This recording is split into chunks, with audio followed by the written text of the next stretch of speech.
நீங்க கனடாக்கு வர ஒரு நம்பிக்கையான ஏஜென்சி தேடிட்டு இருக்கீங்களா? இல்ல கனடாக்கு வந்ததுக்கு அப்புறம் குழந்தைங்களுக்கு படிப்பு ஸ்கூல்லாம் எப்படி இருக்கும்னு யோசிக்கிறீங்களா? இங்க கரிக்குலம்லாம் நல்லா தாங்க இருக்கும். பிராக்டிக்கலா சொல்லி தருவாங்க. எல்லாமே புரிஞ்சு படிப்பாங்க.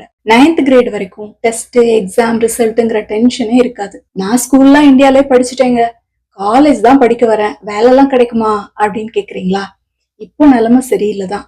ஆனா நீங்க எப்ப படிக்க வரீங்க, எப்ப வேலை தேட போறீங்க அப்படிங்கறத பொறுத்து தான் டிசைட் பண்ணணும். வேலை கிடைச்சு சம்பளம் வரும்போது சேலரி எப்படி இருக்கும், சேவ் பண்ண முடியுமா அப்படிலாம் யோசிக்கிறீங்களா?